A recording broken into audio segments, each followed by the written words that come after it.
Assalamualaikum warahmatullahi wabarakatuh. Perkenalkan, nama saya Muhammad Rifala. Saya mahasiswa jurusan Ilmu Perpustakaan dan Informasi Islam.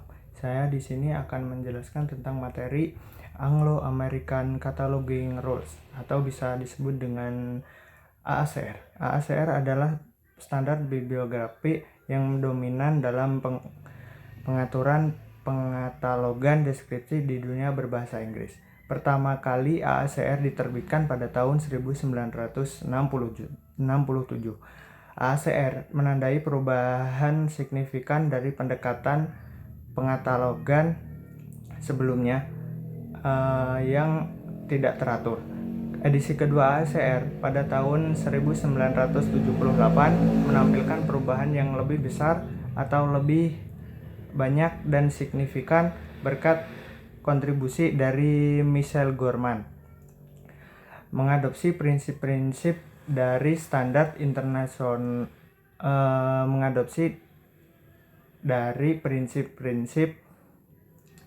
internasional standar bibliographic description dan masukkan semua jenis materi perpustakaan. AACR menghasilkan standar pengkatalogan yang netral, tidak bergantung pada bentuk fisik atau asal negara ataupun lembaga yang melakukannya. AACR terbagi menjadi dua bagian. Bagian pertama berfokus pada pembuatan deskripsi bibliografi dari item yang dikatalog. Bagian ini terdiri dari bab-bab yang memberikan aturan umum yang berlaku untuk semua jenis bahan pustaka, diikuti oleh bab-bab yang membahas berbagai bentuk fisik yang berbeda seperti rekaman suara, musik, bahan grafis, bahan kartografi, dan file komputer. Setiap bab, tanpa memandang media yang digunakan, mengikuti prinsip-prinsip dari International Standard Bibliographic Description atau bisa disebut dengan ISBD, dengan mengorganisir elemen-elemen deskripsi ke dalam 8 area terpisah. Pola standar yang dihasilkan memungkinkan pengguna katalog untuk mengenali dan menukar catatan dengan mudah antar lembaga yang berlaku ataupun lembaga yang berbeda. Jadi kita bisa lebih mudah untuk retrieval atau temu kembali.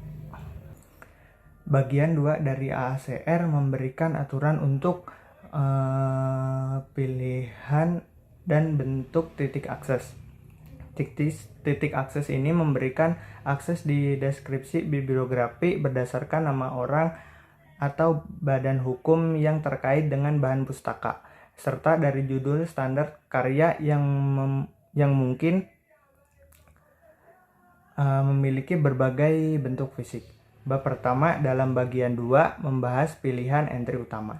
Meskipun konsep ini tidak lagi penting dalam katalog otomasi yang sepenuhnya berkembang, di mana semua titik akses memiliki nilai yang sama, konsep entry utama masih digunakan dalam praktik cantuman entry tunggal. Dan dalam format pengkatalogan utama seperti MARC yang digunakan untuk komunikasi catatan bibliografi yang dapat dibaca komputer. Bab tentang pilihan entry utama juga menandai peninggalan AACR terhadap konsep kepengaruhan korporat. Meskipun masih diakui bahwa pada beberapa situasi entry utama di bawah nama perusahaan tetap menjadi cara yang paling berguna untuk mengambil deskripsi item. Bab selanjutnya dalam AACR memberikan aturan untuk membuat judul untuk nama pribadi, nama perusahaan, dan nama geografis.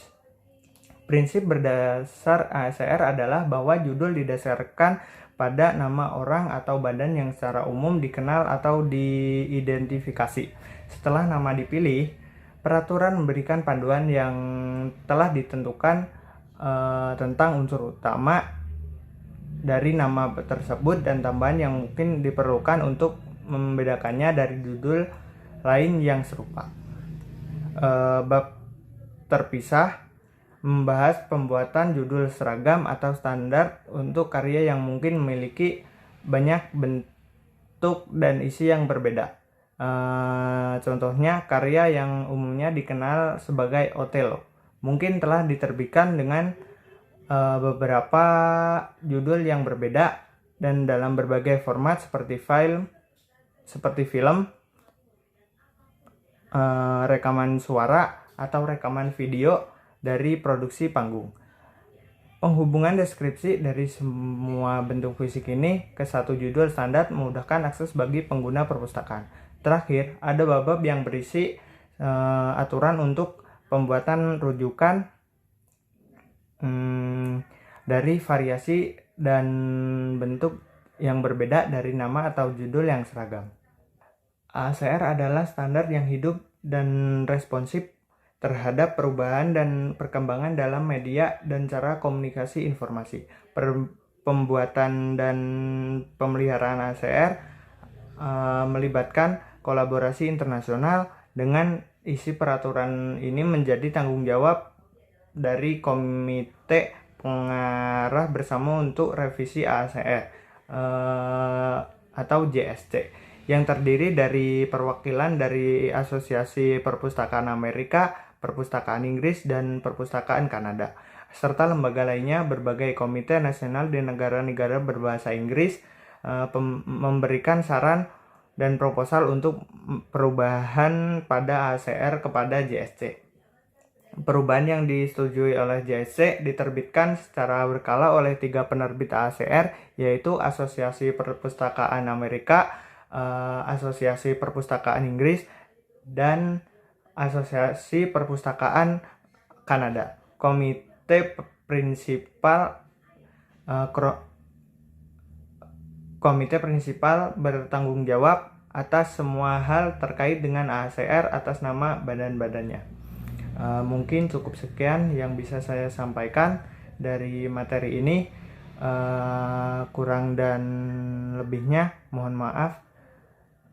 Wassalamualaikum warahmatullahi wabarakatuh.